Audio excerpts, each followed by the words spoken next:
Bonsoir à toutes et à tous. 35e, non 24e rencontre organisée autour des écrivains venus du monde et qui s'expriment en français aujourd'hui à l'écrit.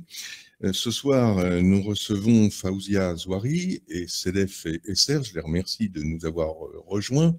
Vous êtes quelques 250 en ligne à nous voir, à nous écouter, et vous êtes dans quelques 45 pays.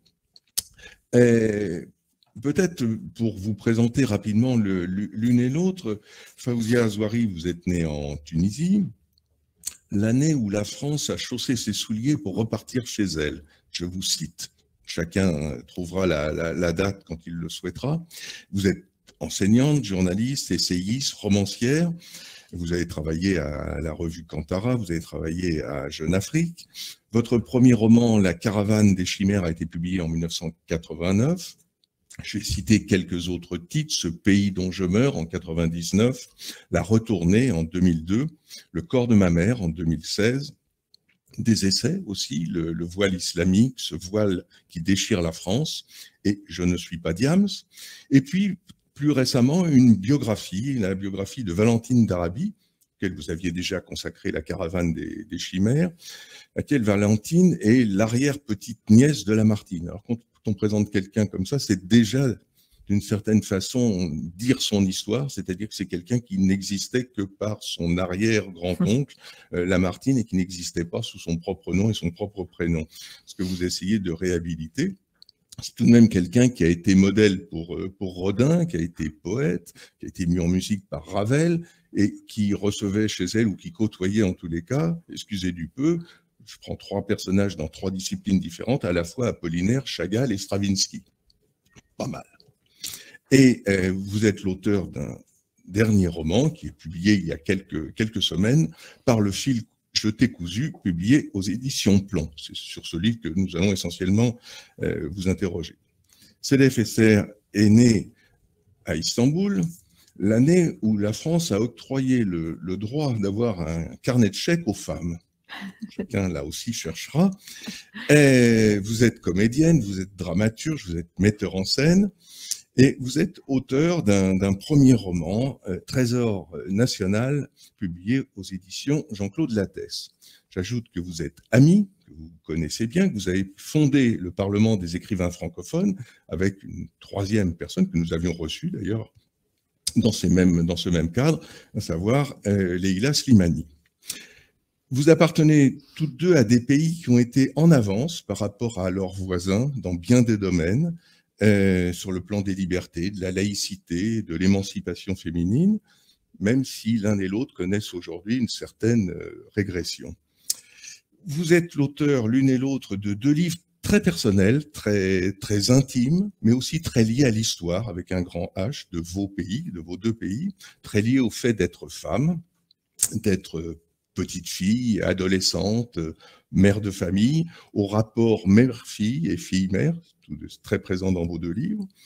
Et lorsqu'on lit vos livres, on est frappé par le fait que vos 2 débuts de livres sont à la fois extrêmement violents, brutaux, et à la fois explicites et métaphoriques.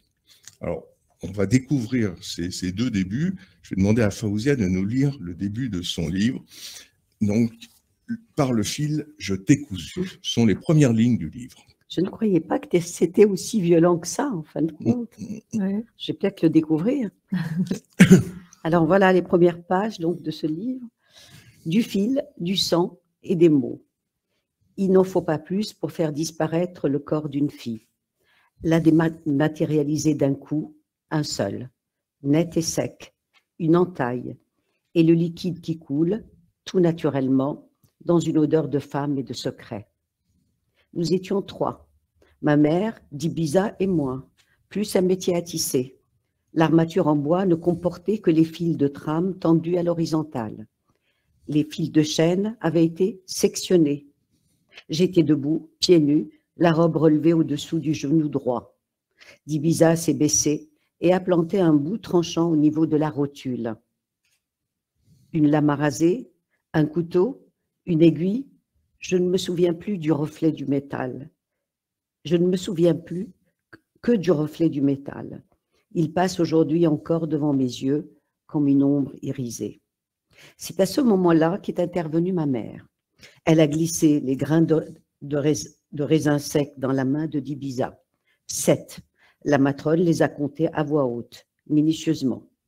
« Vas-y, dit-elle en relevant la tête et me poussant vers le métier à tisser. Tu vas passer au-dessus de la trame. » Je me suis avancée. La jambe droite d'abord, puis la gauche ensuite. Tu reviens au point de départ et tu recommences. J'ai levé la jambe droite. Veille à effleurer le fil de ton pied. Après chaque aller-retour, Dibiza s'est penché sur l'entaille, a badigeonné de sang le raisin sec et me l'a tendu. Ouvre la bouche, avale-moi ça.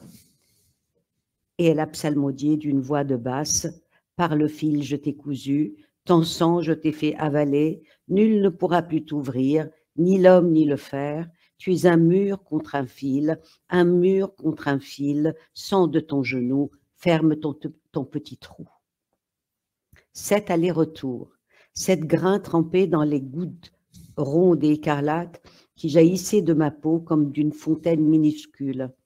J'ai fermé les yeux et mâché les grains, avec l'impression de me manger et l'envie de me vomir. Retiens-toi, c'est presque fini. J'avais la bouche âcre et dans la tête une tristesse ou drôle de goût, comme mêlée à une satisfaction, le sentiment d'être en train de perdre une chose et d'en acquérir une autre. J'aimais la volupté du rituel d'ensorcellement et ces phrases censées me prémunir contre les prédateurs mâles.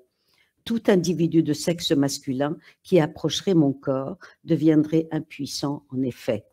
C'est la garantie d'une sécurité féminine telle qu'il y en a peu dans ce monde où les accidents arrivent toujours par la faute des hommes. Dibiza a sorti de son haboun un mouchoir maculé de chic qu'elle a appliqué sur la blessure. Elle a pressé avec les doigts, puis elle a prononcé à l'adresse de maman « Voilà, Lella, je te l'ai ferré.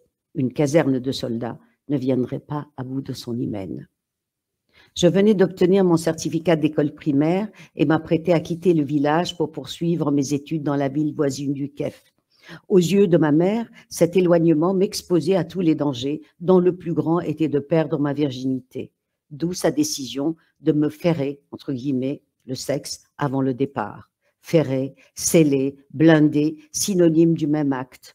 Un métier à tisser, des grains de raisin sec, 3 phrases, et le tour était joué. En réalité, je ne me souciais pas vraiment de l'énigme que portaient ces mots, ni de la procédure elle-même. Je préférais l'épreuve du sang à celle de la claustration. J'allais devenir la première femme de la tribu à pousser loin les études et gagner la liberté dans une tradition où, jusque-là, les filles ne quittaient la maison que pour leur mariage ou leur enterrement.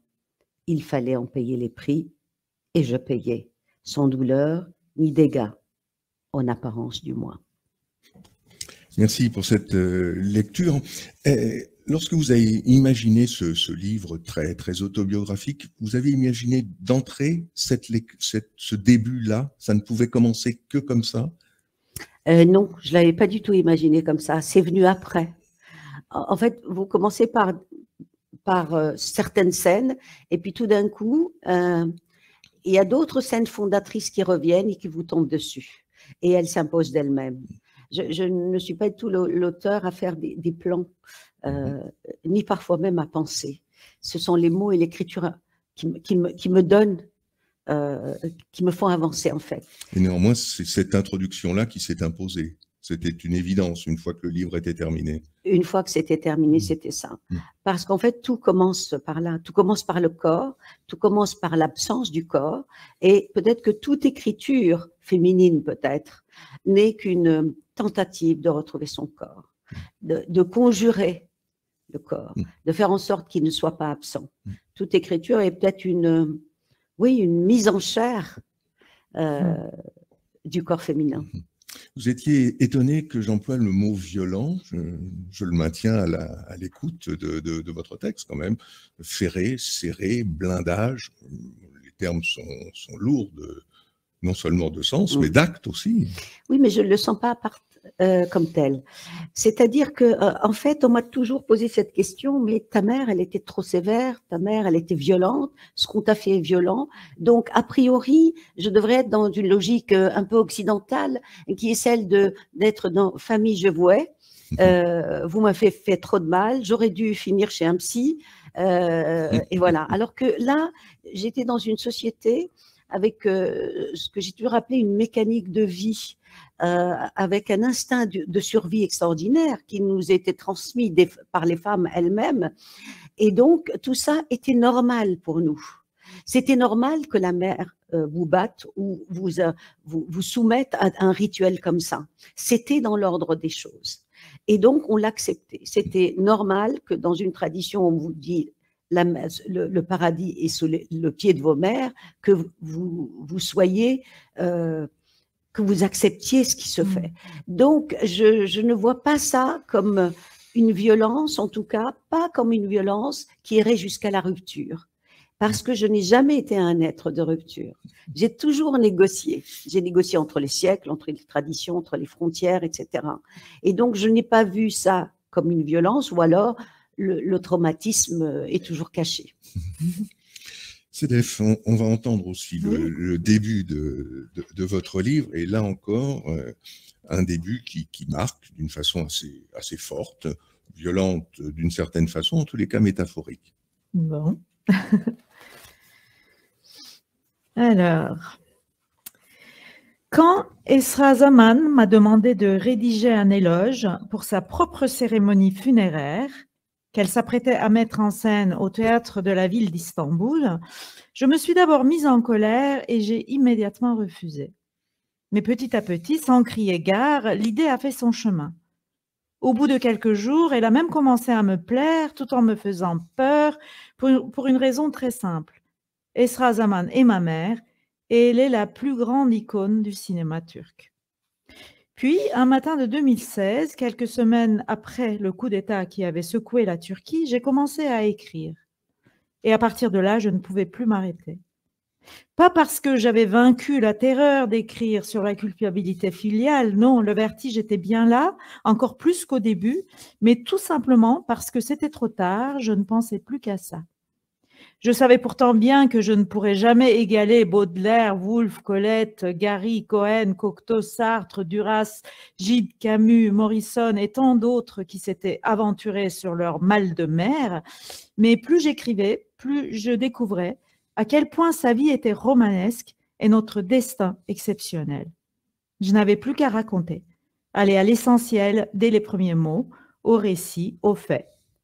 Je me suis dit, il faut tout de suite annoncer la couleur, faire comme le Coryphée qui, dans une tragédie antique, proclamerait dès le prologue l'inéluctable malédiction.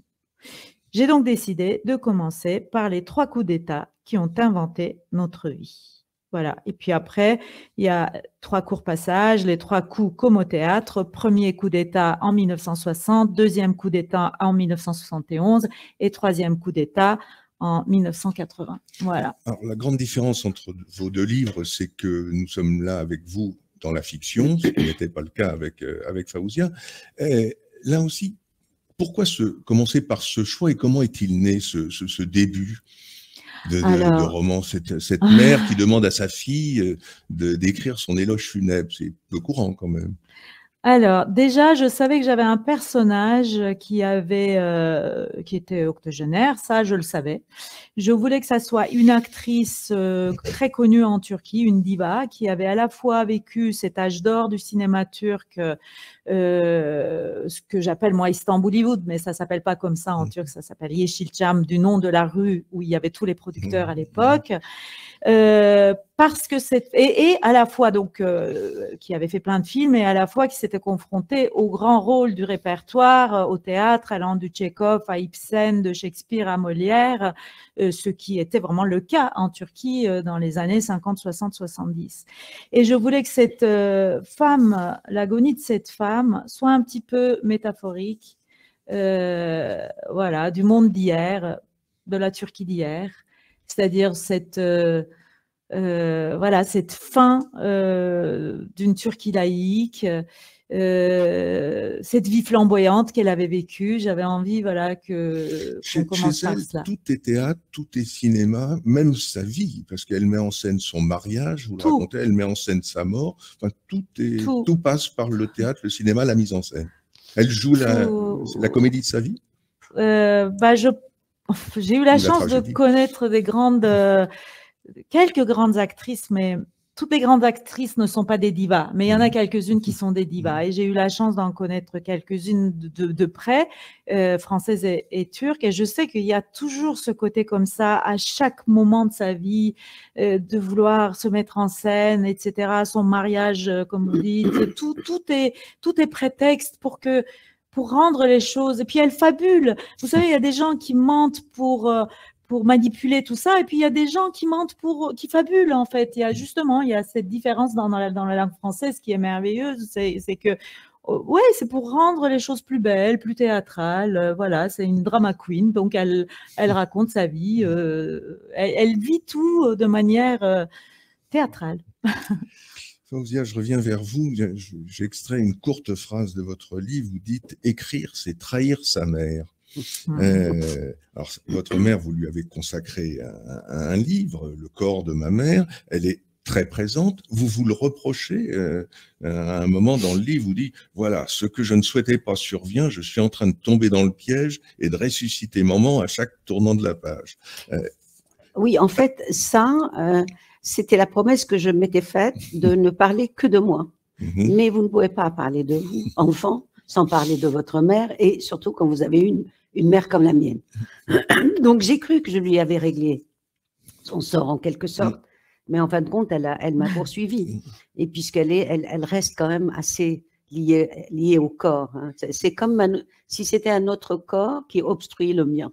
Il fallait absolument enlever ça pour voir plus loin. Dans Le corps de ma mère, je disais que au début, effectivement, je me suis dit qu'écrire ma mère en langue française, c'est une façon de la trahir, puisque c'est quand même, ça reste pour elle la langue de l'infidèle. Et puis après, j'ai compris qu'en fait, la langue maternelle n'est pas forcément la langue que parle votre mère, mais c'est la langue qui peut parler de votre mère sans la trahir. Et donc, en l'occurrence, c'était la langue française. Donc, je suis passée de cette notion de langue maternelle à une langue utérine. Parce que j'ai l'impression que cette langue française, elle était déjà voilà, elle est utérine, elle est de l'intérieur et qu'elle ressort au moment venu et pour désigner qui elle veut. Et quand elle ne le trahit pas, eh bien, c'est la langue qui vous a été destinée. Donc, d'où ce parcours que j'ai fait avec la langue française et qui a commencé, d'ailleurs, je le dis dans ce livre, au début, quand j'étais petite, je n'arrivais pas à nommer mon corps. Et donc, dès que j'ai appris quelques mots de français, je me suis dit, je vais le nommer en langue française. C'est comme pour les voleurs, il leur faut l'obscurité pour voler en toute impunité. Donc moi, il me fallait une autre langue pour pouvoir nommer le corps sans... On reviendra sur la langue, si vous voulez bien. Je voudrais qu'on reste sur la maman, sur la mère dans un premier temps. Si vous deviez nous la présenter, cette maman, nous dire en quelques mots, les gens qui n'ont pas lu votre livre, qui est-elle, cette femme ? Alors, c'est une mère qui a énormément de personnalité. C'est une femme qui, au village, par exemple, ne sortait jamais, pratiquement jamais, ni pour les mariages, ni les enterrements, rien du tout. C'est une mère, Monsef doit connaître ce genre de personnage qui commande au village sans sortir, c'est-à-dire que tout le monde sait qu'elle est là, que sa présence, en fait, organise le village de manière à ce qu'il n'y ait pas de chaos. Et comme le chaos est souvent lié à l'honneur des femmes, elle est là pour que l'honneur des femmes soit sauvé. C'est une femme qui, quand on l'a sortie pour de rares occasions, quand par exemple une famille refusait de donner la main d'une de ses filles à un garçon, eh bien, on sortait ma mère pour qu'on force cette famille à donner la main de la fille, parce que une fois que ma mère est sortie, a passé le seuil, a été, c'est ce qu'on appelle la jabeya, eh bien, on ne pouvait pas dire non. Mais pour le reste, elle gérait. Mon père à côté, c'était rien. Mon père était la douceur absolue. Donc, c'est pour ça que ça inverse aussi le schéma patriarcal. J'étais dans une cellule familiale où le père ne commandait pas. C'était la mère qui commandait. Et en commandant, elle transmettait tous les interdits qu'on lui avait transmis, parce qu'elle savait que c'était la seule survie possible pour les filles dont elle fait partie, c'était ça. On ne lui a pas appris à avoir un autre modèle de femme. On ne lui a pas appris à rompre ou faire quelque chose de différent. Elle savait qu'il fallait continuer avec ça. Et c'est pour ça que je ne lui en veux pas. On ne lui a pas appris autre chose. Je ne veux pas, ce n'est pas parce que je n'ai pas eu une mère moderne, une mère qui me défende et une mère qui ne me batte pas et qui m'envoie à l'école que j'aurais été dans une position… non, je dirais que je comprends. Je comprends le mal que font parfois les femmes aux femmes. En l'occurrence, les mères aux femmes. Un mot sur le lieu où se passe la vie de la petite fille et de sa maman, de ses parents. Alors, donc, nous, on est dans un petit village qui est dans le nord-ouest de la Tunisie. Nous sommes pratiquement sur la frontière algérienne. C'est une région agricole. C'était l'ancien grenier de Rome. Et c'est une région où l'imaginaire est extraordinairement développé. C'est une région de légendes et de contes et de récits, à tel point qu'on a toujours voulu lancer un tourisme de l'enchantement, en disant quand vous venez là, eh bien, vous n'irez pas visiter les sites, vous viendrez, on vous racontera des histoires. Donc, j'ai vécu là-dedans. Donc, la réalité n'existe pas tant que ce qui se dit autour. Et donc, nous croyons à tout. Je raconte cette mère qui désaltère les anges, qui a des coins pour mettre… voilà, parce qu'il y a toujours un monde parallèle. Et donc, comme nous sommes une famille maraboutique, le marabout, c'est un peu le centre du village. C'est Zouarine, d'ailleurs, on porte le nom. Hein, c'est à côté de ce que j'appelle Eba ici. Et le marabout, ce sont les descendants qui défendent ce qu'il y a autour. C'est-à-dire qu'il ne saurait y avoir d'emplacement, d'enracinement qu'à travers ce personnage central autour duquel il fallait rester, s'enraciner. Et voilà, non seulement des hommes, mais il y a des filles qui traversent la frontière. Donc, c'est-à-dire qu'elles mettent en désordre ce que depuis des siècles on a conservé. Voilà, on ne part pas quand on est d'une famille maraboutique, a priori. On est là parce qu'on est l'identité du groupe. Et à partir du moment où vous vous éloignez, vous mettez en risque la tradition elle-même. Et je pense que c'est ce que j'ai fait. Sedef, comment vous réagissez à la phrase que je citais tout à l'heure de Fawzia, à savoir écrire, c'est trahir sa mère? Est-ce que c'est quelque chose qui vous est passé par la tête? Il y avait une part de trahison dans ce livre qui, une fois encore, appartient à la fiction, mais néanmoins, est-ce que écrire, c'est trahir sa mère ou pas? Justement, quand Fawzia était en train de dire ça, je réfléchissais à cela. Oui, probablement, il y a des… D'ailleurs, ma narratrice dit qu'il y a des filles qui se construisent contre la mère et avec, j'arrive pas à m'autociter très bien, je sais pas comment, enfin bon, en tout cas, effectivement, il y a des gens qui se construisent contre leur mère et ça fait leur écriture, et puis d'autres avec leur mère, et je pense que moi, ça a été peut-être un peu différent, effectivement. Tout à l'heure, on se disait que, même par rapport à ton livre « Le corps de ma mère », qui est donc un livre de Fawzia que j'aime énormément, il y a des choses qui sont quand même très ressemblantes. C'est-à-dire qu'au moment où il y a les révolutions arabes, tu commences à parler de ta mère, et moi, au moment où il y a un coup d'État en Turquie, je commence à parler de ma mère. Pour moi, je pense que c'était aussi un retour à ces années 70 et 80 de mon enfance et de mon adolescence. Et puis après tout, oui, peut-être que je trahissais ma mère, puisque j'ai fait une figure de mère quand même un peu monstrueuse quand même. Elle a du mal à aimer sa fille, qui est d'ailleurs partie, qui est à Paris, on ne l'a pas dit explicitement, mais cette femme dit par exemple de sa fille qu'elle est sa fille donc est la seule pièce défectueuse dans sa vie. C'est dur quand même comme formule. Plus tard, vous dites qu'elle emploie, enfin, vous j'utilisais le mot séquer. Je sais pas comment. Ah, Shekel, oui. Shekel. Bon, elle désigne à la fois sa fille de ce diminutif, mais aussi ses fans. Oui. C'est-à-dire le public et ses enfants, ou en l'occurrence sa fille, c'est le même mot. C'est tout de même dire une considération difficile pour sa fille, ou pas. Peut-être je me trompe en lisant ça de cette façon. Je pense, et puis c'est vrai que quand on appartient au monde des fictions, qu'on soit auteur, comédien, metteur en scène, il y a quand même quelque chose de cet ordre-là. De temps en temps, moi, je me sens coupable aussi par rapport à mes enfants, comme si voilà, j'appartenais tellement à ce monde que je ne sais pas si tu as le même sentiment, mais en tout cas, voilà, cette mère, quand elle est en répétition ou en tournage, elle vit avec son personnage, rien ne compte, elle est dans ce monde, et oui. C'est-à-dire qu'aussi, les garçons ont plus de facilité, contrairement à ce qu'on croit, à parler de leur mère. Pour les filles, il faut une révolution, il faut un basculement d'histoire avec un grand H. Hein, c'est ce qui s'est passé pour toi et moi. Parce qu'il faut une autorisation de l'histoire. Parce que c'est beaucoup plus compliqué qu'on peut penser. Puisque parler de la mère, c'est parler de soi, c'est se dévoiler, c'est se dénuder. Et comme on nous a toujours appris que la mère, c'est le secret même, c'est ce qu'on ne voit pas. Parler de nous et de nos mères, c'est une façon d'ouvrir les portes devant l'œil curieux, l'œil étranger, le public étranger, le lecteur étranger. Et autant, par exemple, vous revenez sur la littérature maghrébine, autant les écrivains maghrébins ont écrit sur leur mère d'une façon extraordinairement élogieuse, la civilisation mamère, etc., de Schreiby, autant nous, je crois qu'on a introduit quelque chose de nouveau.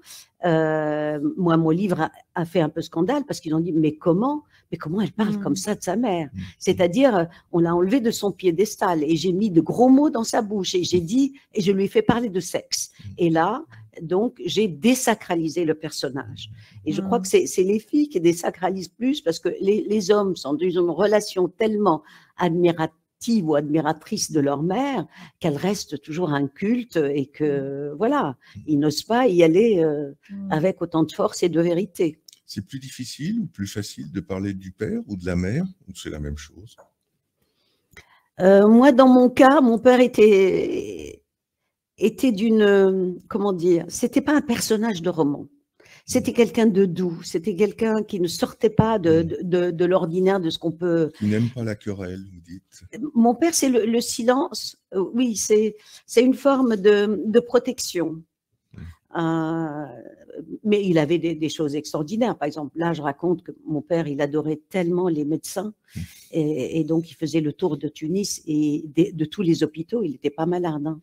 Et il revenait avec des couffins de médicaments et il s'installait sur la place du village et tous ses copains autour, il distribuait à tout le monde un peu de sirop, un peu de pilule, tout ça. Et on le connaissait dans le village, il avait toujours son couffin de médicaments. Voilà, il aimait chanter. Il aimait, par exemple, ce qui pour un homme était quand même assez rare. Et surtout, il se mettait sur la terrasse et il lisait. Et c'était un spectacle tellement rare que les gens passaient exprès pour voir mon père. Cet étrange personnage. Oui, il avait une autre habitude, c'est que il fallait absolument qu'il déjeune avec quelqu'un, et ça c'est l'hospitalité de chez nous. Et donc il se plaçait tous les jours à l'entrée du village, et chaque fois qu'il y avait quelqu'un qui passait, il lui disait il faut absolument que tu viennes, hein, sinon je répudie ma femme si jamais tu si jamais. Et donc je dis mon père pratique le terrorisme de l'hospitalité. Il fallait absolument venir pour manger chez nous. Vous avez déjà 2 fois parlé du corps. J'ai l'impression que c'est quelque chose qui est très fort. L'absence du corps dans un premier temps, la négation du corps, de la conscience du corps. Et c'est vraiment une des idées que vous avez souhaité faire passer. Déjà dans Le corps de ma mère, le titre le dit, mais dans celui-ci aussi, c'est vraiment une idée forte. Ce fait que le corps n'existe pas et que par les mots, par l'écriture, il parvient à exister. Parce qu'il fallait que je traverse le corps de ma mère en quelque sorte pour arriver au mien. Parce qu'il n'y avait que le corps de ma mère. Et tant qu'il existait, le mien n'existait pas. Et donc quand j'ai essayé de me souvenir, parce que c'est ça, la vieillesse, c'est un retour à l'enfance, presque automatiquement, en tout cas en écriture. C'est une sorte de de quelque chose qui est devant nous, qui n'est plus derrière nous. Et on y va fatalement vers l'enfance. Et donc, là-dedans, je me suis dit, mais il faut que je me souvienne, mais comment j'étais quand j'étais petite fille? Et je peux tout imaginer, les mouvements, là où j'allais, quelques sentiments, mais je n'arrivais jamais à imaginer mon corps.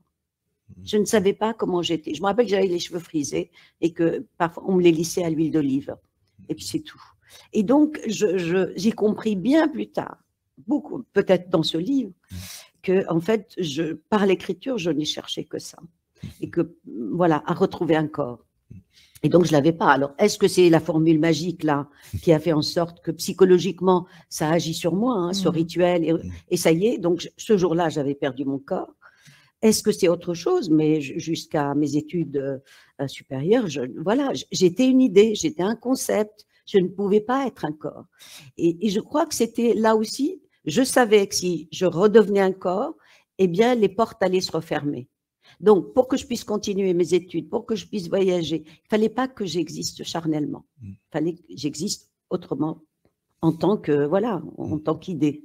Cédef, cette absence du corps, ou cette absence de perception, de conscience du corps, c'est quelque chose que vous ressentez aussi, peut-être moins fortement que Fawzia, ou c'est quelque chose qui est... Vous ne le ressentez pas, c'est pas...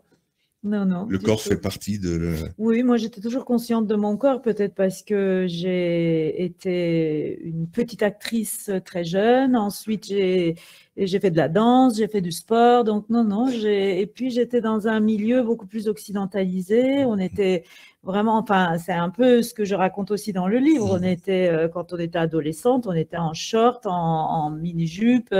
Ma mère est la première génération qui s'est mise en bikini sur les plages. Enfin, nous, au contraire, le corps était... Mais on ne peut pas comparer. On ne peut pas comparer. Et c'est vrai que... Et puis même, les vieilles tantes n'avaient pas peur ni de danser, ni de se mettre en maillot de bain. Enfin, il y avait quelque chose comme ça de très... Non, moi, j'ai pas j'aime énormément tous ces passages dans le livre de Fawzia, mais ce n'est pas du tout mon expérience.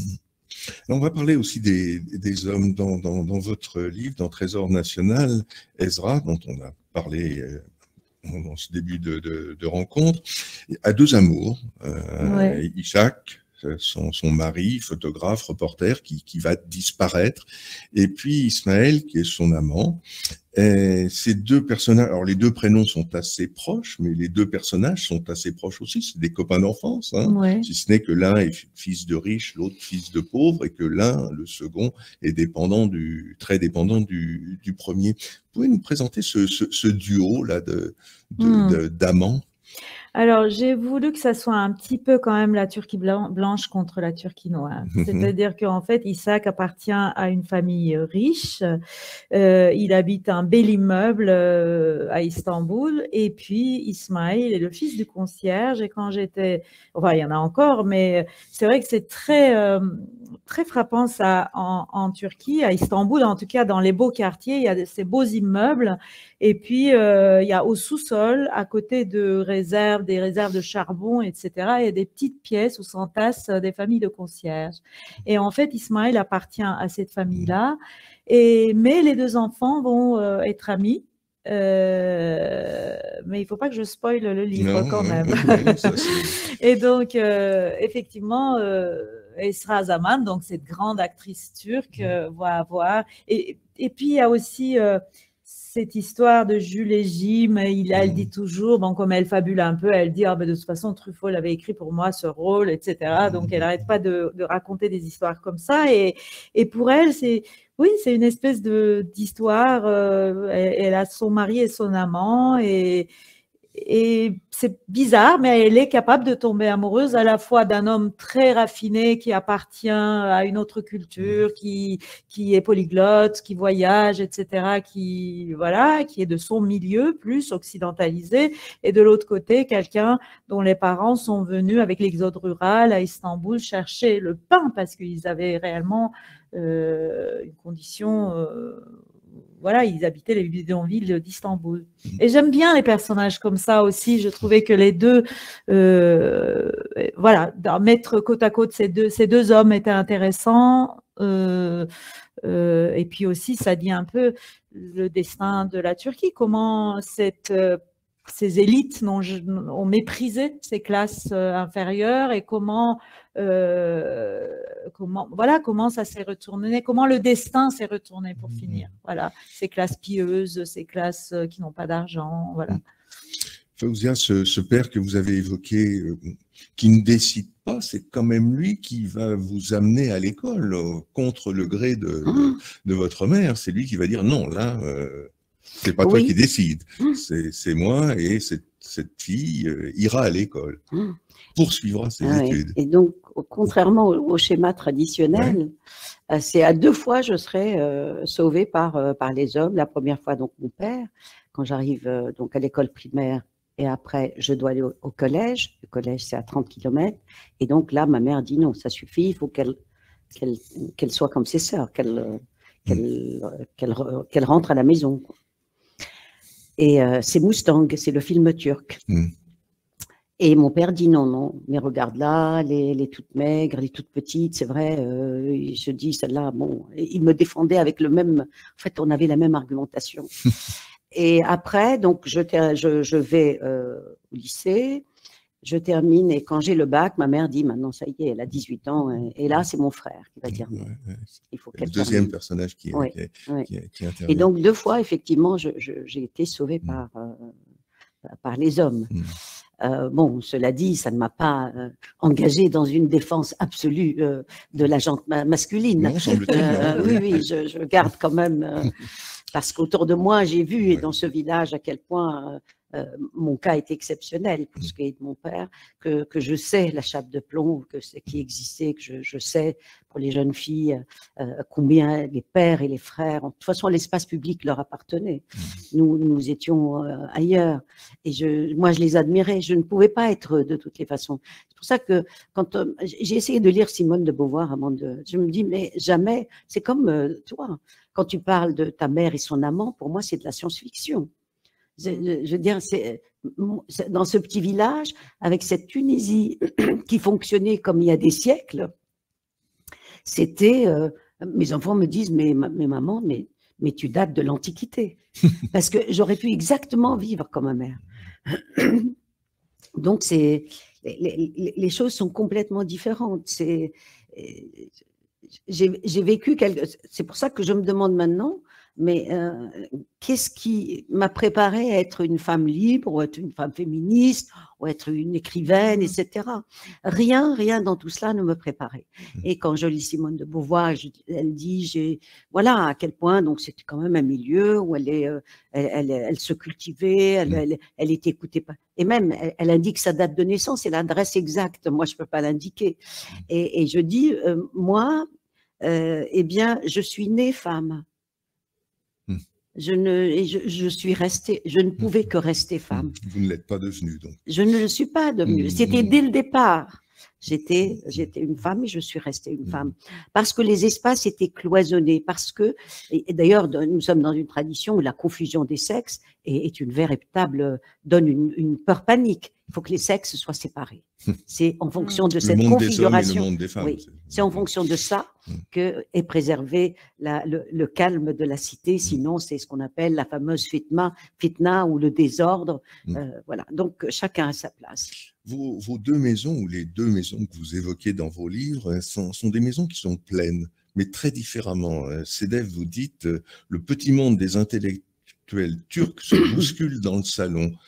Cette mère, Esra, elle reçoit tout ce que l'intelligentsia stambouliote peut connaître. Enfin, dans son salon, défile tout le monde. Et le salon, on a l'impression qu'il y a toujours du monde, qu'il y a toujours des discussions. C'est ça aussi, vous avez voulu dire cette vie-là, cette vie d'intellectuel, cette vie d'hommes de théâtre, de cinéma, d'hommes et de femmes. Oui, c'est d'abord une maison d'artistes. Hein. Voilà, on fait des projets ensemble, on discute, on se frotte les cerveaux pour trouver des projets, on se raconte son dernier script, son prochain projet, etc. Et puis, comme c'est une femme qui est, voilà, c'est un destin assez romanesque, comme ça, d'être une grande diva, etc. Je voulais mettre en face d'elle un homme qui a aussi un destin romanesque. Donc, j'ai cherché longtemps ce que pouvait être le métier du mari.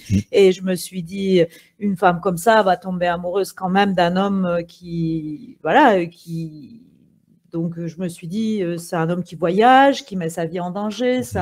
Ensuite, ses copains, j'ai longuement réfléchi autour de ses copains. Il y a ce cinéaste très engagé à gauche. Il y a cette meilleure copine qui est donc scénographe, plasticienne, qui vient d'une famille d'élite très occidentalisée, mais comme elle va être engagée, elle va séjourner dans cette prison Mamac qui est très connue malheureusement. Toutes les femmes qui sont passées, y ont été torturées. Enfin bon, voilà, il y a cette femme. Elle n'en parle pas, comme beaucoup de gens qui ont vécu ça. Il y a cette meilleure copine transgenre, par exemple. J'ai pris comme exemple, effectivement, cette chanteuse turque que tout le monde adule en Turquie, enfin, très adulée en Turquie. Donc voilà, j'ai composé donc ce petit monde. Et puis après, il faut imaginer aussi, effectivement, j'ai connu ça plutôt dans les années 80 parce que moi, j'étais une ado qui circulait beaucoup dans le monde des artistes adultes. Et il y a aussi des mécènes, des sponsors, des gens, enfin des hommes d'affaires qui aiment un peu la poussière d'étoiles, qui vont circuler, qui vont aider à ce que les projets se réalisent et ce côté comme ça. Et puis, on joue au théâtre, après, on rentre tous ensemble à la maison pour boire un dernier verre. Enfin, ça, c'est quelque chose que j'ai connu vraiment très jeune, oui. C'est l'une des qualités de ce livre aussi, de nous faire pénétrer dans ces coulisses, là, justement, de ce monde du cinéma, turc en l'occurrence, mais qui peut s'exporter très, très facilement. C'est assez universel, je pense, de toute façon, le côté, les milieux de création, oui. Alors, Fawzia, votre maison... Moi aussi, j'allais au cinéma, dans ce petit village. Il y avait un cinéma. Mais la maison est pleine aussi chez vous, mais c'est pas tout à fait... Ah non, mais la maison est ouverte. Elle est ouverte aux mendiants, aux gens de passage, aux nomades. Il y a toujours quelque chose devant la maison, il y a toujours de l'eau. Ma mère, elle sortait un plat de couscous. Et ça, c'est vraiment une volonté à la fois du père et de la mère. Les deux sont ça a toujours été comme dans cet échange, dans cette hospitalité. Enfin, quand une femme toquait à la porte, il fallait qu'elle rentre et qu'elle mange. C'était comme ça. C'est ça, la loi de l'hospitalité. Et chez ma mère, il y avait ses frères et sœurs, mon grand-père avait épousé 2 femmes, donc j'ai une trentaine d'oncles que je n'arrive toujours pas à nommer, dont la moitié est morte, je ne sais pas, mais oui, il y a trop de monde. Il y a des femmes, il y a les sœurs de ma mère qui sont au nombre de 9, je crois, qui viennent des différents villages chez nous. Et puis ça s'enfermait dans des pièces, et puis ça parlait, et puis on savait que il y avait des choses qui se réglaient là, c'est-à-dire, voilà, si une fille tombait enceinte, il fallait absolument couvrir le secret, si il fallait donner la main d'une fille à un autre. Tous les secrets du village, en fait, se passaient dans ces milieux clos de femmes. Et les hommes sont à l'extérieur, ils tiennent l'espace public, ils sont dans les cafés, ils entretiennent des femmes et puis ils reviennent tout fiers comme des coqs, et puis c'est comme ça. Et il fallait maintenir ça. Mais moi, ça ne me gênait pas. Je savais que par définition, on ne pouvait être que nombreux. Alors, une autre caractéristique de vos deux livres, c'est la présence de l'histoire avec un grand H. Vous racontez une histoire individuelle, intime parfois, de personnages très ciblés, parfois d'une famille simplement, mais l'histoire, la grande histoire est là, l'histoire de la Tunisie, l'histoire de la Turquie. Et justement, pour parler de vos oncles, vous êtes comme Brassens, vous avez les 2 oncles, là, alors c'est pas Gaspard et Gaston, je crois, mais c'est Amor et Eddy. Amor est plutôt pro-français, pro-colon, il en aime la vie dissolue, dites-vous, et puis l'autre, Eddy, est plutôt indépendantiste et du côté des Félagas. Mais ça, je pense qu'on trouvait ça dans toutes les familles pratiquement. N'oubliez pas qu'on est sur la frontière algérienne et beaucoup dans le maquis viennent vers la Tunisie, qui payera d'ailleurs cher à un moment avec les événements de Sakiet Sidi Youssef, parce qu'il viendrait beaucoup du côté de la Tunisie. Et donc, dans cette région où il y avait des domaines agricoles qu'on avait donnés aux Français ou qu'ils avaient pris de force, il y avait les gens qui étaient bien placés, ce qu'on appelait les gays, les caïds, etc., qui étaient du côté français. Et puis, il y avait les nationalistes dans le sang. Et donc, dans toutes les familles, vous aviez cette configuration. Vous aviez des gens pour et des gens contre. Alors, moi, je suis née, c'est pour ça qu'il y a l'histoire. S'il n'y avait pas eu cette histoire-là, ce basculement et cette indépendance, peut-être que j'aurais vécu exactement comme a vécu ma mère. Et donc, l'histoire arrive, je nais avec l'indépendance. Donc, j'augure d'une belle époque. Et Bourguiba arrive et il dit, voilà, l'école est obligatoire et maintenant, vos filles vont sortir et il va édicter ce qu'on appellera le pacte national, c'est-à-dire, il dira aux parents, voilà, envoyez vos enfants à l'école et moi, je vous garantis un emploi. C'est ce qu'on a appelé le pacte national. Effectivement, c'était le cas. Et donc, effectivement, j'arrive avec cette tranche d'histoire et tout bascule. Donc, il n'y a pas comme moi que mon itinéraire s'est inscrit. Il est venu aussi de par l'histoire. Il y a une cause extérieure. Après, je retrouverai bien sûr des causes intérieures, ce qu'il y a au fond de moi, cette liberté qui n'arrêtera de vouloir absolument avancer. Arrive avec ce moment d'histoire aussi une forme de modernité. Vous racontez la première voiture, la première télévision. Vous dites très exactement l'énorme radio qui diffusait des images. Ben oui, au début, il y avait une seule, c'est d'ailleurs un de mes oncles, donc c'est le premier qui va ramener la télévision. Et c'était la seule télévision. C'est pas rien l'arrivée de la télé. Oui, mais c'était l'événement. L'arrivée de la voiture qu'on a pris pour une ogresse, d'ailleurs, tout le monde est parti. Et puis après, ça va être l'arrivée de la télévision. Et donc, la tante en question, elle avait tous les soirs une cinquantaine de femmes qui venaient regarder la télévision. Donc, il a fallu attendre des années pour qu'elle se libère de tout ce monde-là. Donc, je raconte effectivement ce changement qui se fait après des siècles donc, où la tradition n'a pas bougé, ce moment où entre la modernité. Et c'est en quelques mois, enfin en quelques années, c'est très court. C'est très court, oui, bien sûr. Ça commence à rentrer un petit peu. Avec les Français, on n'a pas vu vraiment la modernité. On a vu la modernité quand l'indépendance est arrivée. Parce que le monde des Français, de toute façon, et des citadins, nous, on ne le voyait pas. On avait les Français qui étaient de grands fermiers. Et donc, c'était à peu près le même rythme que le reste des agriculteurs.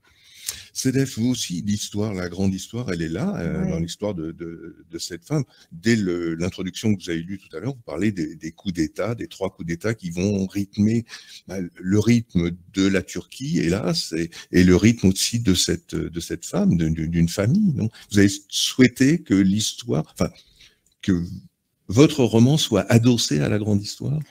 Il ne pouvait pas en être autrement. Je pense que c'était impossible. On me dit, oui, il y a plein de choses politiques. Oui, police, oui, c'est forcément lié à la cité. Et quand on vit en Turquie, dans un pays comme la Turquie, dans une époque comme la mienne, on a forcément notre vie, à chaque rupture démocratique, à chaque coup d'État, nos vies ont été bouleversées, les vies de nos parents ont été bouleversées. Donc forcément, je voulais traverser toutes ces époques. Et puis aussi, ce qui me tenait à cœur, c'était cette lignée de femmes. Et je reviens pendant de courtes pages sur la grand-mère qui… Et donc, si on compte aussi ça traverse vraiment tout le siècle, le roman.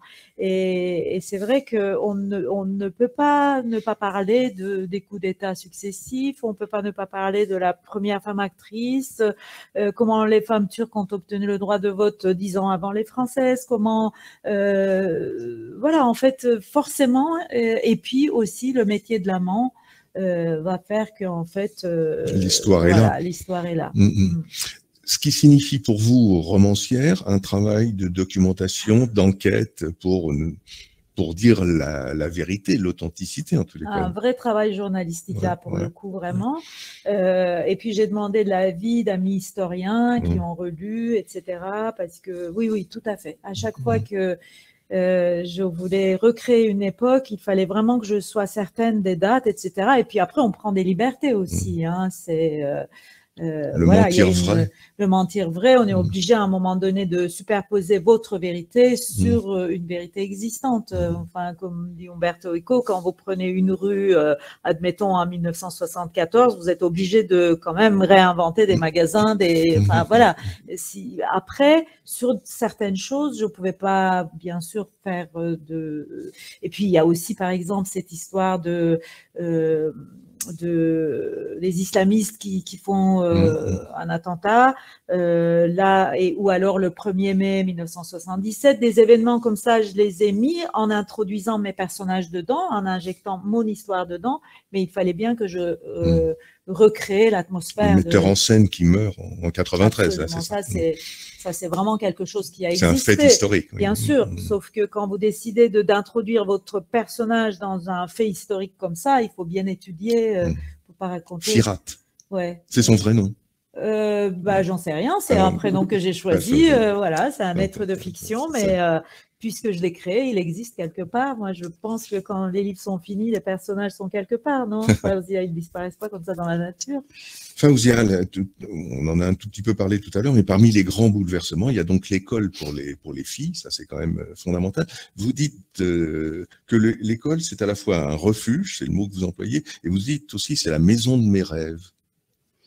Oui, parce que sortie de la maison, c'était de la maison réelle, hein, de la maison de ma mère, disons. Il n'y avait qu'un lieu où je pouvais rêver, c'était celui des livres. Et donc, à l'époque, je suis partie. La directrice était une coopérante française, c'est une des dernières, qui était, je crois, martiniquaise. Madame Germain. Madame Germain. Et personne ne voulait croire que les Français étaient noirs.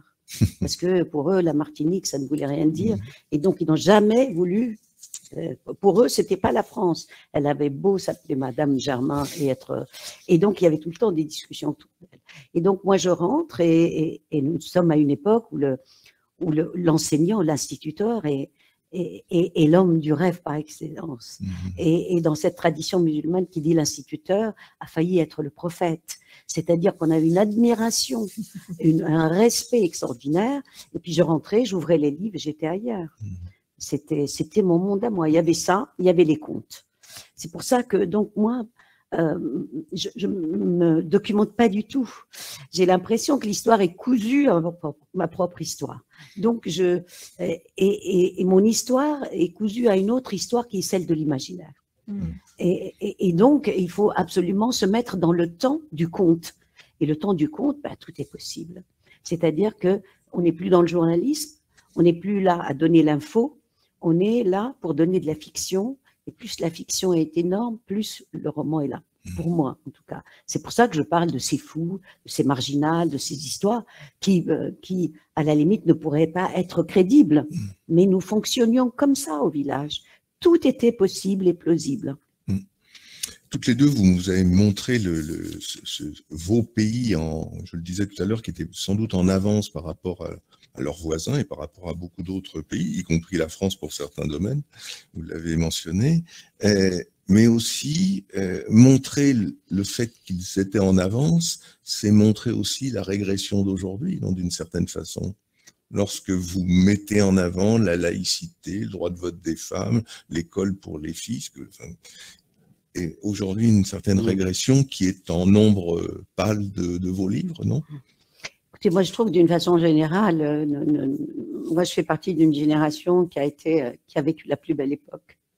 Parce que c'est l'époque de l'indépendance, c'est l'époque de l'émancipation des femmes. Nous avons le code du statut personnel où toutes les lois religieuses sautent, la polygamie, le tutorat, etc. Nous étions lancés dans la modernité, dans les études, les frontières s'ouvraient, on n'avait pas besoin de visa. On arrivait ici, pas du tout pour rester ici, On arrivait ici pour avoir un diplôme et repartir chez nous. Et puis on arrivait dans une France qui était à l'époque tout à fait sûre. Et donc je dis à mes enfants, parce que je les plains, je dis nous, on n'a pas vécu la Première Guerre mondiale, ni la Deuxième, et on est venu avec l'indépendance et on a vécu nos plus belles années universitaires de Paris. À partir de quoi? On commence à partir de la révolution iranienne et les images qu'on a vues, parce que c'est ça l'impact de l'histoire. C'est que quand on se souvient de cette marée de femmes voilées, pour moi, c'est là où l'histoire commence à basculer. Bon, on continue, on n'est pas au courant, mais après commence quand même l'émergence de l'islamisme, On voit ce que la conférence de Pékin en 95 va faire avec l'émergence de l'islamisme, d'un nouveau féminisme qui se dit un féminisme non blanc et culturel. On en arrive au féminisme islamiste et on en arrive au recul des mentalités avec les révolutions arabes, qui ont tout de la révolution, sauf de la révolution féministe et sexuelle. Elle reste peut-être des révolutions politiques, mais au point de vue de la condition de la femme, au point de vue de la liberté du corps des femmes, il n'y a aucune avancée. Et en Tunisie, on a assisté au lendemain de la Révolution à des débats d'arrière-garde à l'Assemblée nationale où on se demandait est-ce qu'on revient ou non à la polygamie, est-ce qu'on revient ou non au tutorat, est-ce que la femme est égale ou complémentaire à l'homme. Donc nous avons vécu ça après la Révolution. Donc la régression a bel et bien commencé et elle a gagné la rive nord de la Méditerranée, c'est évident. J'ai rien à rajouter. Je suis d'accord sur tout de A à Z. Je pense que effectivement, et le constat est le même. On a reçu une parenthèse, on a vécu une parenthèse enchantée et je suis un peu d'accord malheureusement avec Fawzia sur tous les sujets. C'est peut-être pour ça que d'ailleurs on a créé le Parlement des écrivains francophones ensemble. On va y venir au Parlement des écrivains francophones. Juste avant, je voudrais voir avec vous ce qui vous a donné l'envie d'écrire et ce qui vous a donné à vous, Sedef, l'envie d'écrire un roman tout d'un coup, parce que vous étiez une femme de théâtre, je l'ai dit, comédienne, metteur en scène, dramaturge pour la radio, pour le théâtre, et tout d'un coup un roman. Alors qu'est-ce qui vous est arrivé? Il y a eu un déclic, le roman était déjà dans les tiroirs, qu'est-ce qui s'est passé? Alors l'écriture déjà, en tout cas raconter les histoires a été là pour moi très tôt, à l'âge carrément de 3 ans, parce que j'ai grandi sur les plateaux de théâtre et de cinéma, donc pour moi la fiction c'était quelque chose de normal, on racontait des histoires et les adultes racontaient des histoires et j'en ai fait mon métier très vite. Ensuite j'ai commencé, je pensais pas du tout que je pourrais écrire en français en fait. Pour moi j'ai commencé en bricolant des répliques pour le plateau. Je suis une femme de plateau, donc je commence à écrire des petites choses. Et puis un jour, je me dis, je vais écrire une vraie pièce de A à Z avec toutes les dialogues qui sont soignés, les didascalies qui sont soignées, et vraiment sans que le travail de plateau soit là, quelque chose écrit au scalpel avant même de le donner aux comédiens et aux metteurs en scène. Donc ça, c'est ma première pièce qui reçoit le prix du CNT, Centre national du théâtre, à l'époque ça s'appelait comme ça. Ensuite une deuxième pièce qui a été vraiment beaucoup montée en France, en Allemagne, en Grèce, aux États-Unis, enfin plusieurs productions, une troisième, une quatrième, après il y a eu des commandes, donc plus j'ai écrit beaucoup de fiction pour France Culture, un peu de cinéma, un peu de télé, donc voilà, je pouvais me dire enfin dramaturge, scénariste, etc. Mais écrivaine, je pense que c'est le roman qui fait de vous écrivaine en fait. Je sais pas. En tout cas, moi je l'ai vécu comme ça parce que pour moi le roman était vraiment, c'était pas possible d'approcher l'écriture d'un roman pour moi en français. J'en avais déjà écrit un en turc et des nouvelles, mais je pensais pas pouvoir écrire un roman. Et j'avais 100 pages sur cette histoire. Autour desquels je tournais, je jetais, je remettais, je me disais, OK, je vais en faire une pièce de théâtre, etc. Et on devait justement entrer en résidence de création pour un spectacle en partant de cette histoire. Et arrive le confinement. J'avais le choix entre entrer en dépression en voyant tous mes spectacles s'annuler ou transformer ça en roman. C'est ce que j'ai fait. Et puis quand j'ai envoyé à la test, vraiment 3 jours après j'avais un contrat, donc ça s'est très bien passé. Ça se passe pas toujours comme ça. Non. En tout cas, voilà, c'est devenu un roman grâce au confinement. En fait. Bon, pour une fois, on remerciera la pandémie. Alors, bon. Désolée de dire ça, mais j'ai eu un euroconfinement. Oui. Fawzia, le désir d'écrire, ça vient d'où? C'est Madame Germain, l'institutrice martiniquaise? Non, moi Attendez, c'est Chig, la conteuse qui vient à la maison? Oui. Alors c'est pas, justement, c'est le désir d'histoire en fait, avant d'écrire, parce que je me voyais pas du tout, moi, comme écrivaine, hein, franchement. Je me destinais pas à écrire un jour, je ne le croyais pas. J'avais de bonnes notes en français et en fait, mon professeur de français, j'avais de bonnes notes et j'ai travaillé bien parce que j'étais amoureuse de lui. Et donc, comme toute, voilà, adolescente, donc en même temps que j'essayais de le séduire comme ça, en me coiffant d'une certaine façon, hein, je soignais mes dissertations. Ça faisait partie de la parade amoureuse. Et puis après, non, j'étais partie pour une thèse et donc c'est un travail universitaire, et après le journalisme, c'est un travail journalistique qui n'a rien à voir avec la fiction, mais quelque chose se préparait. C'est pour ça que l'écriture et les romans, ça vous tombe dessus un jour, comme ça. Parce que depuis longtemps, ça se prépare et vous ne les voyez pas. Donc, je ne pouvais pas être écrivaine non plus parce que je ne lisais pas. Il y a beaucoup d'écrivains qui vous disent « Ah, mais j'ai beaucoup lu, j'ai tellement lu que j'avais qu'une envie, c'est d'écrire. » Moi, je ne lisais pas. On n'avait pas de livre à la maison. Donc, non, il n'y avait rien qui me préparait à l'écriture.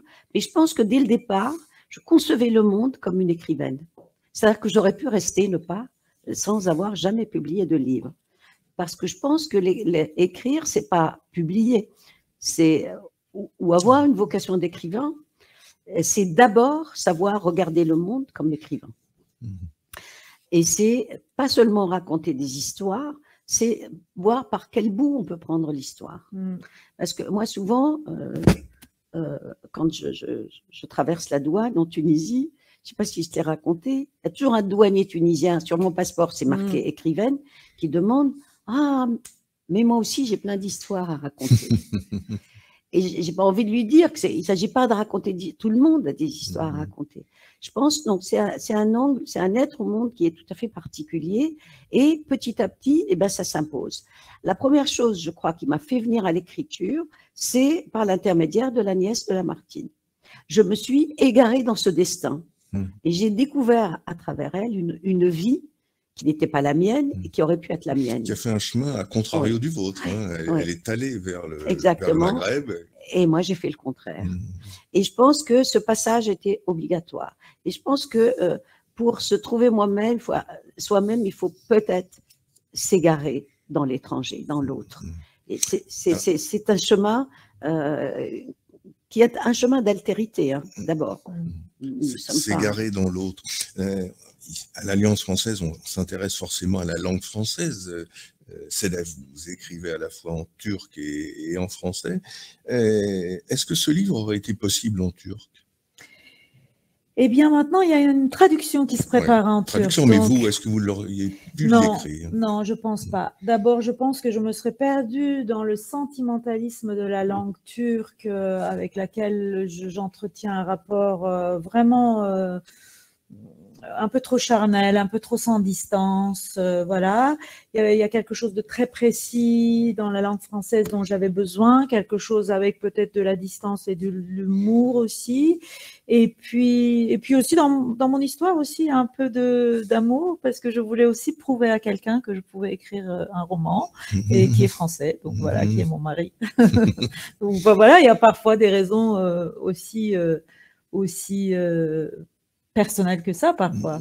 Et on était l'autre jour à une table ronde avec plein d'écrivaines francophones avec une langue maternelle autre. Elles avaient toute une histoire d'amour pour commencer à écrire en français. Fawzia, le choix du français et le refus de la langue arabe, vous dites ceci à un moment, je me demande aujourd'hui si mon besoin inavouable d'échapper un jour à la loi de Dieu et à la langue du Coran ne date pas de cette époque. À quoi bon écrire dans une langue considérée sacrée et inimitable, et quel orgueil de vouloir rivaliser avec Dieu, autant migrer dans l'idiome d'un autre peuple. Finalement, c'est à la fois le fait de venir vers la langue française, mais aussi d'une certaine façon de partir et d'échapper. Oui, il fallait partir de cette langue que je connais très bien, que j'ai étudiée jusqu'à la faculté, donc que je lis. Je n'ai aucun problème avec ça. J'aurais bien voulu l'écrire en arabe d'ailleurs. Mais et je crois que le défi à avoir, parce que beaucoup de gens vous disent « Ah, ben, on écrit en français comme ça ». On peut aborder les interdits. Mais je pense que le vrai courage consistera à aborder les interdits en langue arabe. Peut-être que moi, je n'ai pas eu ce courage-là. Parce que j'ai considéré que la langue arabe, c'est la langue de Dieu, c'est la langue sacrée. Et donc, le plus grand texte, c'est le Coran. ce qu'on appelle le Kiteb. C'est pour ça d'ailleurs qu'un livre comme Les Mille et Nuits, qui à l'origine s'appelait Kiteb Alf Layla wa Layla, le Kiteb, le livre des Mille et Nuits, on lui a enlevé le mot livre, parce que le mot livre ne va que pour le Coran. Donc il y a un seul auteur, qui est Dieu. Donc nous ne pouvons être que des auteurs seconds, que des écrivains de seconde catégorie. Et donc il y avait ça, il y avait cette chose quand j'étais petite et qu'on allait à l'école coranique, on transcrivait avec de l'encre, on passait de l'encre sur les sourates qui étaient préécrites. Et donc, on ne savait pas du tout le sens, mais on faisait le geste. Et pour moi, il fallait absolument remplir de sens les choses. Et donc, j'ai rempli de sens dans une autre langue.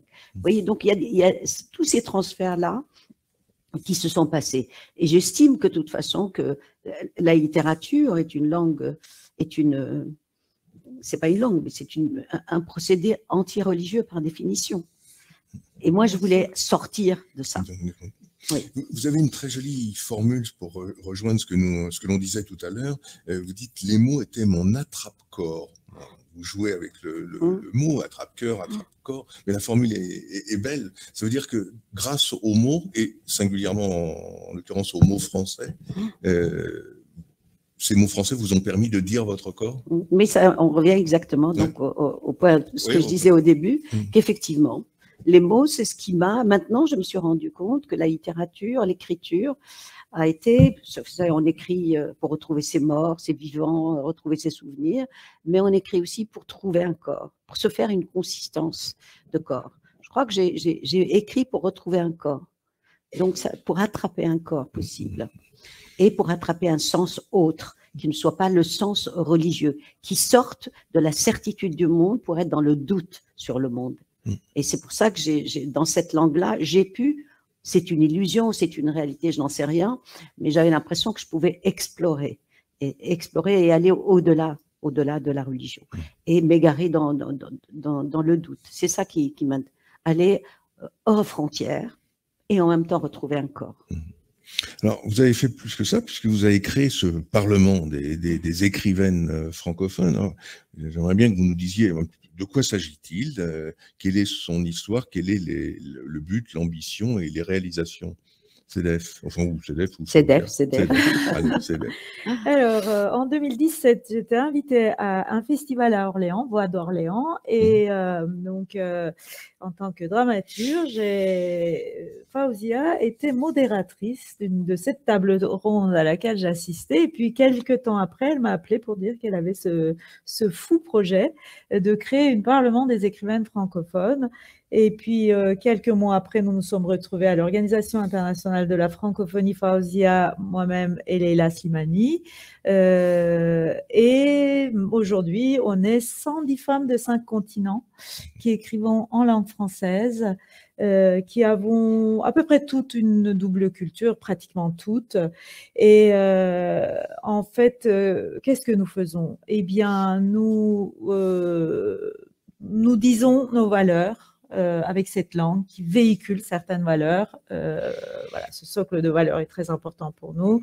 Nous prenons la parole à chaque fois que c'est possible pour dire la condition des femmes, pour parler des affaires de la cité, pour soutenir des écrivains emprisonnés ou empêchés, pour marrainer et aider les plus jeunes d'entre nous, parce que voilà, pour que l'éducation des petites filles, qu'est-ce qu'on fait d'autre? On fait des débats, des tables rondes, on fait un spectacle qui est un faux procès, qui dit que les femmes qui écrivent sont des femmes dangereuses et qu'il faut les condamner. Et on tient aussi à déconstruire les discours. Qui sont le plus souvent masculins, et puisque vous parliez de la langue, on voudrait que les femmes inventent un autre rapport à la langue française. C'est sur ça qu'on réfléchit surtout, et un rapport qui sorte de ce qui a toujours été dit sur la langue française quand elle est parlée ou écrite par d'autres qui ne sont pas des Français de souche, tout simplement, en disant que c'est la langue du blanc, la langue du colonisateur, notre tribu de guerre, de ce que disait Kateb Yassine, c'est de dire qu'il faut absolument qu'on sorte de ça et qu'on élabore une relation pacifiée, une relation où cette langue devienne la nôtre, qu'elle soit métissée, qu'elle soit en nous et à partir de nous, comme une femme décide qu'un enfant est le sien parce que c'est le sien, c'est comme ça. Donc, nous en faisons notre enfant légitime. Les choses progressent, vous avez l'impression que ce que vous venez de dire, là, les idées que vous souhaitez faire passer, bah oui, avancent un petit peu, ou au contraire, c'est un constat plus amer que vous faites? Par exemple, là, on rentre de Roumanie, on était une dizaine, 13 femmes écrivaines, nous étions en plus en Moldavie roumaine, donc on était vraiment à 150 km de la frontière ukrainienne, et on a été dans des écoles, lycées, musées, médiathèques, etc. Et oui, j'ai l'impression qu'il se passe quelque chose quand on fait ces débats, ces rencontres, etc. Après, évidemment, on ne peut pas avoir la prétention de changer, de transformer le monde, mais il y a quelque chose qui se passe à chacune de nos rencontres, il me semble. Lorsque vous lisez l'une l'autre, vous vous retrouvez dans le miroir que vous offre votre camarade Fawzia, lorsque vous lisez Sedef? Moi, je trouve que la mère qu'elle raconte est une mère folle. J'aurais adoré avoir une mère comme ça. C'est le contraire de ce que je suis. Vous auriez aimé être sa fille, ainsi que Ezra? Ah oui, pourquoi pas. Oui, parce qu'elle ouvre des perspectives extraordinaires quant au mode de vie, quant aux réflexions, quant à la liberté. Elle a une liberté fabuleuse, quand même. Vraiment, c'est un miroir dans lequel voilà, les mères folles, comme ça. Moi, j'avais une mère trop sage. Donc, oui, volontiers. Et Fawzia m'a envoyé un SMS quand il y avait eu encore… En fait, le livre n'était pas encore sorti. Je lui ai envoyé vraiment des copies de travail où, je ne sais pas, c'était juste après le service de presse, je crois. Et elle m'a envoyé un SMS. Ça y est, j'étais invincible en disant que c'était… un grand roman, donc et je pense qu'on aime, enfin en tout cas moi j'aime beaucoup l'écriture de Fawzia. En fait, on appartient au club, comment on appelle ça, la société de l'admiration mutuelle, je pense.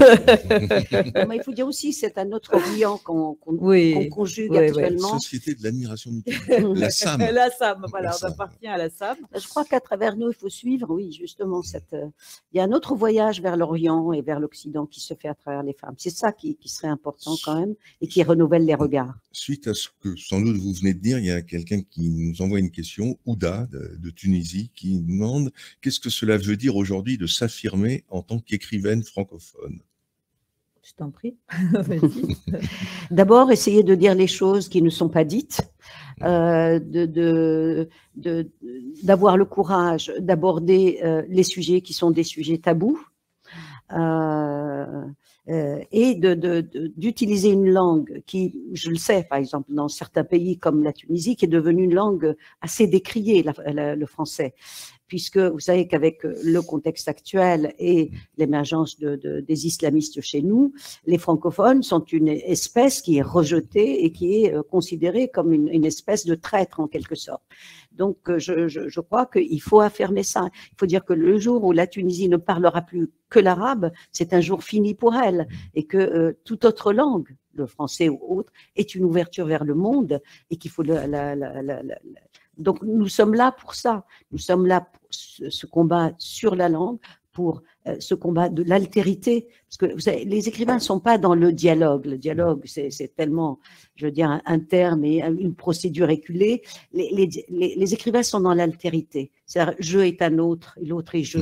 Et c'est cet exercice-là qui nous est nécessaire. Et on l'utilise en migrant dans la langue de l'autre, dans l'être de l'autre, dans les valeurs de l'autre. Moi, ce qui m'intéresse dans un pays comme la France, qui n'est pas mon pays d'origine, c'est que ça reste quelque part un pays étranger, qui me surprenne tous les jours. Parce que si je voulais trouver mon pays, je serais restée là-bas. Sedef, une question qui vous est adressée. Une phrase m'a interpellé dans votre roman, dit Alpha au Maroc. Et il vous cite, « Cette incroyable capacité d'être en dehors de toute réalité est une élégance que possèdent seuls les vrais rêveurs. Madame, je cite, êtes-vous une vraie rêveuse? « Et par élégance, que voulait dire la narratrice? » Parce que c'est à la fois difficile probablement de vivre avec certains qui est comme ça dans le rêve tout le temps, mais en même temps, c'est une vraie noblesse d'être en dehors des choses concrètes parfois, parce que la création demande cette capacité de se désancrer totalement du sol. Vous voyez ce que je veux dire? D'être de temps en temps dans un espace où la création se fait. Et je trouve que parfois, je rencontre des vrais créateurs qui me donnent cette impression-là. Ouais. Donc, quelques petites questions pour terminer sur votre travail d'écrivaine, de romancière. Fawzia, votre livre est composé de courts chapitres. Comment ont-ils été écrits? Ils ont été écrits dans la chronologie telle qu'on les lit? C'est un puzzle recomposé ensuite? Comment ça s'est passé, cette construction? Alors, comme je vous disais tout à l'heure, en fait, je n'ai jamais de plan véritablement. Je n'ai pas de construction véritable. Tout change tout le temps. Et je bénis pour ça l'ordinateur, parce que le copier-coller, à chaque fois, m'invente une situation, un personnage. Et donc, il y a une liberté telle que je me demande comment faisaient les écrivains auparavant pour changer leurs livres. Parce que franchement, il y a de la création, il y a de la magie là-dedans. Et voilà, donc non, ça change tout le temps jusqu'au moment, oui. Jusqu'au moment où un livre se stabilise lui-même, jusqu'à un moment où les personnages n'évoluent plus. Et donc, vous dites, ça y est, je suis arrivée à la fin. Et en fin de compte, stop, si tu dois faire, si tu fais une bêtise, il faut donner le livre. Parce que si vous le laissez chez vous, il n'est jamais terminé. Il n'est jamais terminé. Il faut le refaire. Mais une fois que vous l'avez donné, moi, personnellement, je ne veux plus le voir. Et d'ailleurs, quand ce livre est sorti, je l'avais dit à CEDEF, j'ai déserté. Je suis allée en Tunisie parce que je ne voulais plus parler de ce livre. Pour moi, pour que je puisse m'engager ailleurs, il fallait que je ferme la porte de celui-là. Je ne peux plus être nostalgique. Ça appartient à ses lecteurs. C'est terminé. CEDEF, votre livre est aussi composé de chapitres plus ou moins courts. Souvent, ce sont des prénoms, d'ailleurs, qui donnent le titre au chapitre, ou alors des ensembles. Vous dites, par exemple, pour Esra, tout est corps, et à ce moment-là, vous parlez des rôles successifs que cette femme a eus, Antigone, Iphigénie, Lady Macbeth, Madame Bovary, enfin, etc. Un autre chapitre s'appelle Les tiens, et à ce moment-là, vous parlez de ses proches, de ses amis. Alors, vous aussi, comment vous avez composé ce roman? Ça a été écrit là, dans la continuité? Alors, moi, contrairement à Fawzia, je fais un plan toujours très précis, et je ne le tiens pas, par contre, après. Pour ce roman, mon projet était justement de traverser chacun des personnages qu'elle avait joués, aussi bien des grands personnages, Antigone, Iphigénie, etc., que les navets qu'elle avait joués, ces films, ces mélodrames absolument horribles, de science-fiction, de cow-boy, de western turc, enfin, des choses assez improbables. Et puis, à un moment donné, comme dit Fawzia, il se passe quelque chose, en fait. C'est toujours comme ça, en fait. Vous ne savez pas pourquoi, vous avez un projet flou, un personnage, une situation, quelque chose vous dit que vous devez aller par là. Des gens qui sont des mathématiciens disent la même chose, les équations, ils savent par intuition qu'il faut aller par là, mais ils vont trouver à la fin, en toute modestie, sans me comparer à un mathématicien, mais c'est vrai que vous savez qu'il fallait aller par ce chemin-là, et à un moment donné, ça se stabilise effectivement. Et là, par contre, je fais tout un travail, je mets tout en post-it sur mon mur, tous mes chapitres, et après je dis non, là, il faut que je mette là, il faut que j'inverse ces deux chapitres, mais là, il faut faire la soudure, donc il faut tout réécrire. Du coup, le début, la fin, ça change. Donc, je fais tout un travail assez, voilà, d'architecture, de travail de dramaturgie. Vous pensez au lecteur ou à la lectrice? Forcément oui et non, je ne sais pas ce que ça veut dire en fait. Par contre, je sais que j'ai ce qui me vient de l'exigence dramatique de cette écriture dramatique ou des films enfin, du cinéma ou du théâtre. Il faut jamais lâcher cette tension dramatique. C'est-à-dire que, comme j'écris pour le théâtre, je sais que si je commence à faire des digressions sur 3 scènes, le public va partir. Donc, c'est vrai que dans le roman, c'est pas sacré pour moi un chapitre, même si j'ai trouvé une phrase qui me semble vraiment très belle et tout, je peux la couper, il n'y a aucun regret parce qu'il faut que ça avance. Et parce que c'est comme ça, en fait, au théâtre. Penser au lecteur, ça peut vouloir dire aussi, je vais expliquer tel ou tel fait très turc, très stambouliote, parce que mon lectorat français, par exemple, évidemment, en a besoin. Et d'ailleurs, quand j'ai eu, par exemple, des tournées en Turquie de mes textes en français ou des transpositions, par exemple, je vais couper telle phrase. Je me souviens que dans une de mes pièces, par exemple, il y avait, je comparais les coups d'État de Guatemala et de Turquie. J'ai coupé cette phrase parce que dès la première réplique, le public turc comprenait parfaitement de quoi il s'agissait. Ce général, ces deux généraux qui se ressemblent dans deux pays étaient tellement évidents pour le public turc que… C'est pas la peine de rajouter. Non, ouais. Et là aussi, je pense qu'on va faire un travail pour couper certaines choses parce qu'il y a de l'explication, oui, un peu. Ah non, moi, je coupe pas. Je crèverais pour une phrase. Pour la beauté d'une phrase, je change toute l'histoire. C'est vrai. Et ça, ça me rappelle, il y a une forme de… Ça me rappelle un poète arabe du 7e ou 8e siècle. Les Arabes adorent la poésie et le mot poétique. Et ce qui l'intéressait, c'est le mot lui-même, et pas du tout. Et il y avait des joutes. Et à un moment, ils ont dit, voilà, il y a une joute sur celui qui écrira la meilleure élégie. Et il n'avait aucun motif. Et il a été tuer sa femme pour pouvoir la pleurer dans un poème. Donc moi, c'est